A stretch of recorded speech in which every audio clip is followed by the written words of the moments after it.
عدنان عادل کہتے ہیں سفید پوش لوگوں کے لیے سیاہ سہولت کارڈ ختم کر دیا گیا، غریب عوام کو بھی نجی اسپتال میں دل کی سرجری نہیں کروا سکتے، سرکاری اسپتال میں بھی 30% خرچ اٹھانا پڑے گا۔ یونیورسٹی کے طالب علموں کے لیے لیپ ٹاپ اسکیم شروع کر دی گئی تاکہ نوجوانوں کا کچھ ووٹ حاصل کر سکیں۔ منصور علی خان کہتے ہیں میں عمران خان کا شدید ناقد ہوں، لیکن میں تحریک انصاف پر پابندی اور چیئرمین PTI پر میڈیا پر پابندی کا سخت مخالف ہوں۔ اس طرح آپ کسی کی سیاسی سوچ کو بند نہیں کر سکتے، اگر آپ ایسا کریں گے تو وہ لاوا ابل کر باہر آتا ہے اور وہ زیادہ خطرناک ہوتا ہے۔ حبیب اکرم کہتے ہیں پاکستانیوں کو اچھی بھلی عادت ہو چلی تھی کہ قوم کے مسیحا برے وقت میں ملک چھوڑ جاتے ہیں، حالات بہتر ہوں تو واپس تشریف لا کر ہمیں دوبارہ اپنی رعایا بننے کا شرف بخشتے ہیں۔ عمران خان بدترین وقت میں بھی پاکستان میں رہ کر ثابت کر رہے ہیں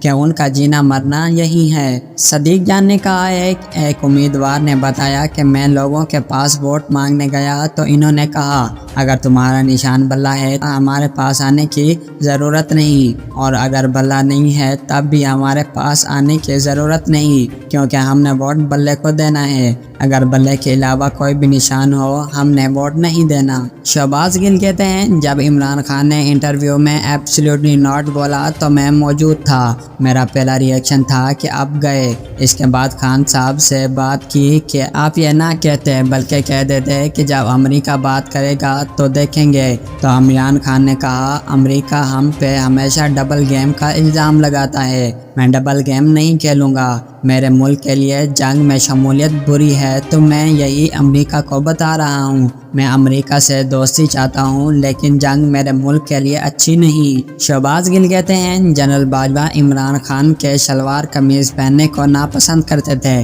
نہ صرف انہیں بلکہ ان کی اہلیہ جو ہماری باجی ہیں انہیں بھی عمران خان کے شلوار قمیض پہننے اور بیرون ملک اردو بولنے سے بہت چڑ تھی۔ مزمل اسلام نے ٹویٹ کیا ہے جن کو لیپ ٹاپ دیے بقول نون لیگ کے وہ یوتھ ہے، وہ الگ بات ہے، ان کے یوتھ 50 سال کی عمر سے شروع ہوتی ہے۔ حبیب اکرم نے ٹویٹ کیا ہے سوچ کی تبدیلی کی یہ لہر پاکستان کے 90% نوجوانوں میں آ چکی، آئین کے ہوتے اس پر عمل نہ ہونا نوجوانوں کو سوچنے پر مجبور کر رہا ہے۔ آج پریس کانفرنس ہونے پر نوجوان ٹی وی کے سامنے سے غصے میں اٹھ جاتے ہیں۔ 80 کی دہائی میں جینے والوں کا پالا اس بار 2023 کے باشعور نوجوانوں سے پڑا ہے۔